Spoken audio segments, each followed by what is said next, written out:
Shalom and welcome to the voice of thunder. இடிமுழக்கத்தின் சத்தத்திற்கு உங்களை நான் அன்புடன் வரவேற்கிறேன். இது உங்கள் ஜாமக்காரனின் தகவல். இறுதி நாட்களில் இருக்கும் திருச்சபைக்கு மதில் மேல் நின்று தேசங்களில் குறிப்பாக இஸ்ரேலில் நிறைவேறி கொண்டிருக்கும் சம்பவங்களை உங்களுக்கு அறிவிக்கும் உங்கள் ஜாமக்காரனின் தகவல். இன்றைய தேதி மார்ச் 1, 2026.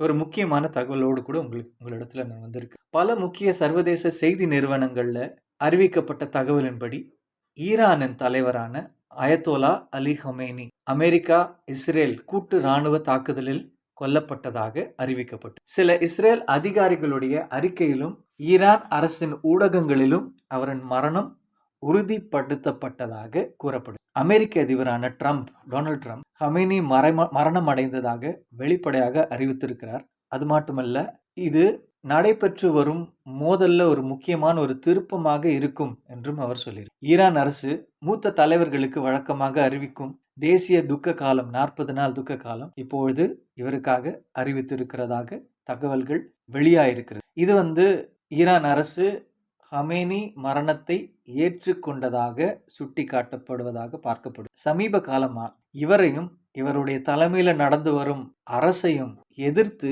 ஈரான்ல போராடிய பொதுமக்கள்ல 1000 பேருக்கு மேல இந்த அரசு சுட்டு கொண்டு இருக்கிறாங்க அப்படின்னு சொல்லிட்டு செய்தியை நம்ம அதிகமா கேட்டிருப்போம். ஹமேனி தலைமையில செயல்பட்ட இந்த அரசு தான் பல தீவிரவாத இயக்கங்கள், குறிப்பா ஹமாஸ் போன்றதான தீவிரவாத இயக்கங்களுக்கு முதுகெலும்பாக இதுவரைக்கும் செயல்பட்டு நியூக்ளியர் வெப்பன், அதாவது அணு ஆயுதம் தயாரிப்பதில் இவங்க அதிகமாக மும்முரமாக ஈடுபட்டதாகவும் நம்ம அறிந்திருக்கிறோம்.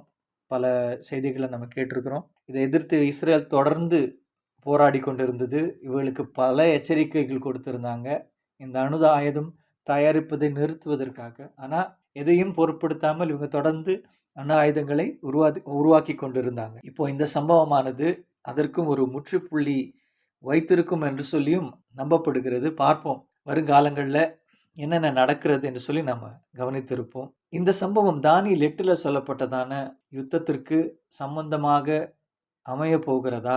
வருங்காலங்களில் இது எசேக்கியேல் 38 நடக்கக்கூடியதான காரியங்களை துவங்குமா? அப்படின்ற நிறைய விஷயங்கள் தொடர்ந்து ஆராய்வும், தொடர்ந்து நடைபெற்று கொண்டிருக்கும் சம்பவங்களையும் வேதத்தில் சொல்லப்பட்ட தீர்க்க தரிசனங்களோடும் கூட நம்ம நெருக்கமாக இணைத்து கவனித்து கொண்டிருப்போம். சத்தியத்தை அறிவோம், சத்தியம் நம்ம விடுதலையாக்கும்.